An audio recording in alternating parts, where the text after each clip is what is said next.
Assalamualaikum warahmatullahi wabarakatuh.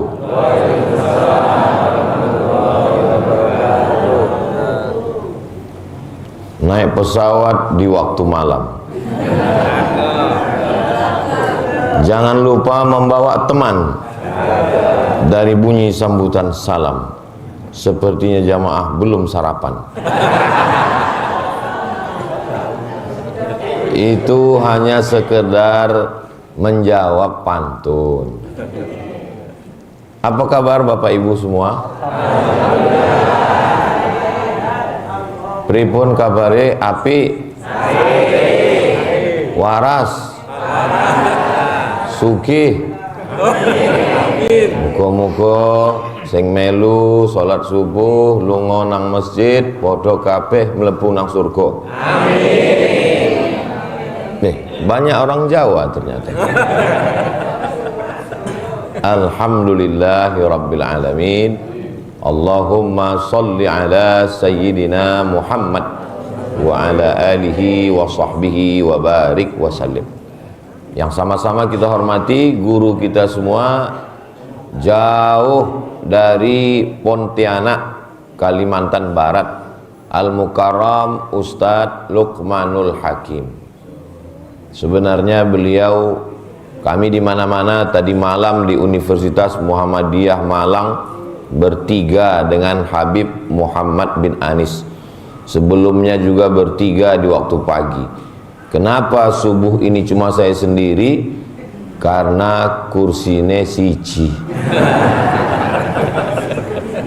Hadir juga bersama kita tokoh masyarakat dari lingkungan masjid kita, Bapak Haji Sarwanto, yang namanya tidak saya sebutkan, bukan saya tidak takzim, tidak hormat, tapi enggak ingat. Bapak-bapak, hadirin hadirat, hadratul muhtaramin wal mukarramin, sedulur sederek sedaya, mudah-mudahan semuanya istiqomah sholat subuh berjamaah. Subuh ini saya diberikan kehormatan untuk menyampaikan tausiah. Tausiahnya enggak dikasih judul, jadi saya bebas. Suatu ketika datang seorang mengadu kepada Kanjeng Nabi Muhammad sallallahu alaihi wasallam. Dia ngadu karena hutangnya banyak, lalu minta dikasih doa. Lalu saya pun ingin menyampaikan, enggak tahu, tiba-tiba ingat mau nyampaikan ini aja.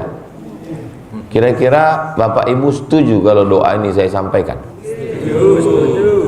Dari bunyi setujunya kelihatannya utangnya banyak. Mudah-mudahan yang dililit utang dilepaskan Allah dari utang-utang. Amin ya rabbal alamin. Bukan berarti tausiah ini saya sampaikan kepada Bapak Ibu karena saya mau nyindir hutang, bukan. Karena saya nyampaikannya memang di Masjid Sabilul Muttaqin, tapi tausiah subuh ini disaksikan dan didengarkan oleh jamaah dari Sabang sampai Papua, Brunei Darussalam, Malaysia, Singapura, Thailand, Bangkok, Hong Kong. Kenapa? Karena ini streaming melalui channel Ustadz Abdul Somad Official. Subscribe, like, share, and comment. Hadisnya ini ada dalam kitab Musnad Ahmad. Hadis itu kan 6 Pak Ustadz. Sahih Bukhari, Sahih Muslim, Sunan Abi Daud, Sunan Nasai, Sunan Tirmidzi, Sunan Ibni Majah. Kok Ustadz nyampaikannya dalam Musnad Ahmad? Imam Ahmad lebih tua dari yang 6 tadi. Imam Bukhari ninggal 256. Imam Muslim ninggal 261. Imam Ahmad ninggal 241. Mohon diingat karena ini akan keluar dalam UAS ujian akhir semester. Jadi hadis bukan cuma 6 itu saja, masih banyak kitab-kitab hadis yang lain. Maka dalam kitab Musnad Ahmad bin Hambal disampaikan, Nabi pun mengajarkan kepada orang ini supaya diselamatkan dari 8 penyakit.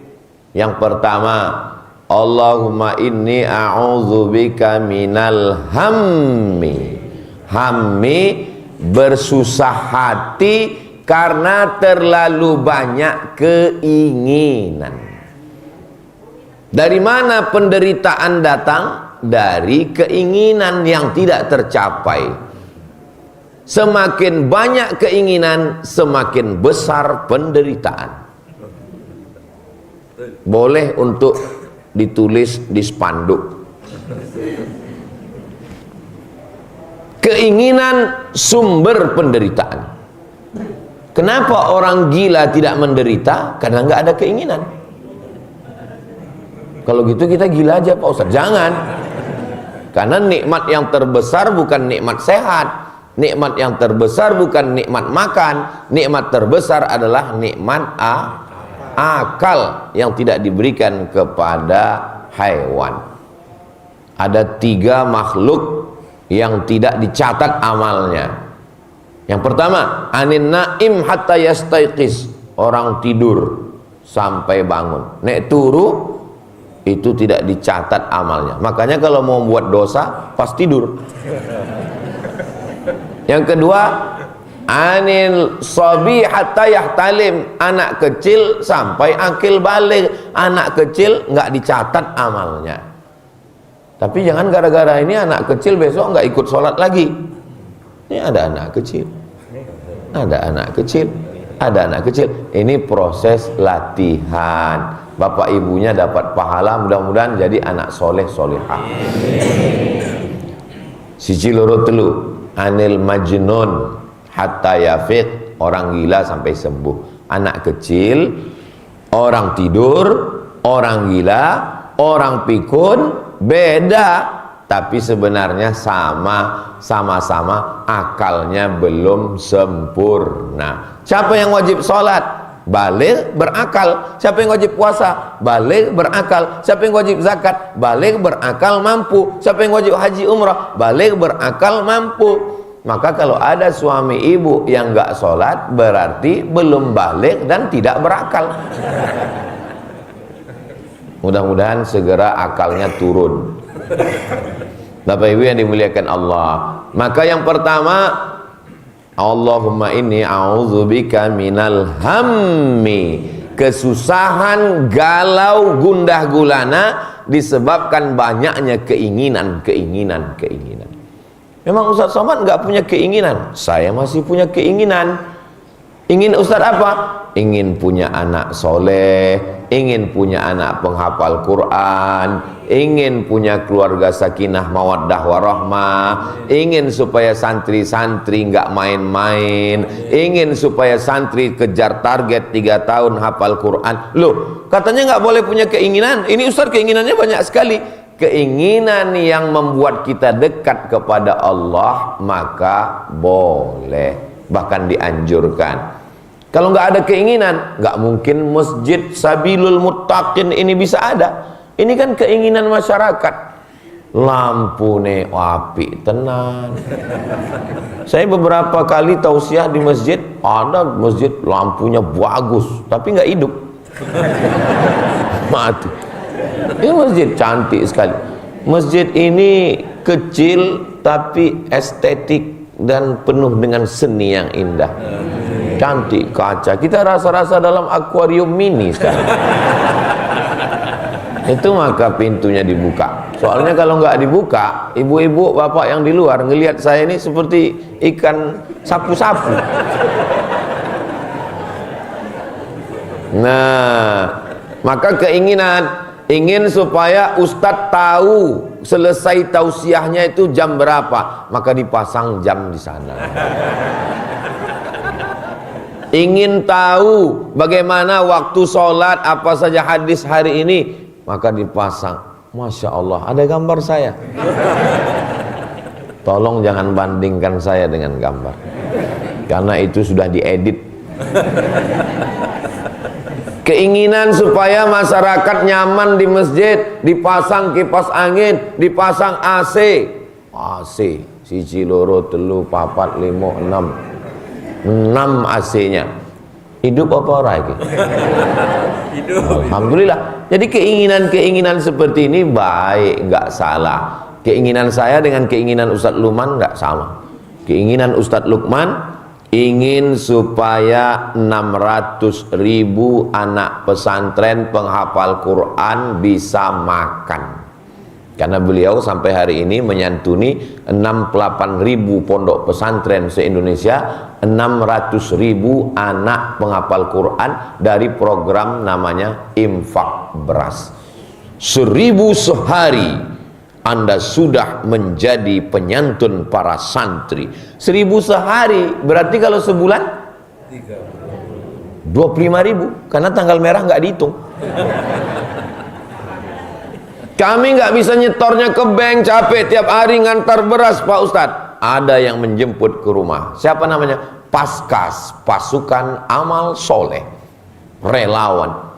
Jadi pikiran kita ini mesti diajak untuk memikirkan agama Allah, supaya jangan terlalu banyak keinginan yang membuat kita susah hati. Pergi kondangan kemarin hari Ahad, lihat tas teman kulit, sakit jantung.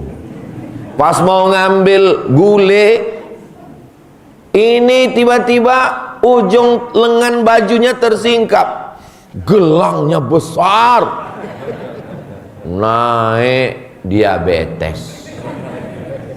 Pas mau pulang, panas ya habis makan ini, aduh panas, rupanya rantainya besar sebesar rantai sepeda motor, naik berkunang-kunang pulang ke rumah. Gara-gara apa? Keinginan yang tidak sampai. Betul Bu? Tuh ngaku. Bapak Ibu yang dimuliakan Allah Subhanahu wa taala. Masa iya Ustaz Somad ini nggak punya keinginan-keinginan? Alhamdulillah, saya termasuk manusia yang tidak terlalu banyak keinginan. Satu-satunya ingin agak gemuk dikit. Karena selalu jamaah ini ngomong, Ustadz banyak istirahat ya. Kalau jamaah udah ngomong gitu, itu artinya maksudnya saya melihat Ustadz ini sakit. Saya terus terang Bapak Ibu sampai saat ini sehat. Adapun kurus ini bukan sakit, ini memang sudah takdir. Bukan berarti saya ngurangi makan, enggak, saya makan terus. Makan. Tapi memang sudah takdir begini, ya udah diterima aja. Jamaah belum sarapan, jamaah belum makan, jamaah belum apa-apa. Saya coba lihat, minuman 3, kue. Kenapa belum Ustaz? Coba, belum dipersilakan. Jamaah, sudah, monggo. Ada orang Medan, orang Sumatera, anaknya nikah sama orang Jawa. Pas datang ke Surabaya, apa kata besannya? Monggo, kata orang Medan ini. Aku bawa salak, mangga juga kau bilang. Bapak Ibu yang dimuliakan Allah, sampai mana tadi kok membelok ke sana?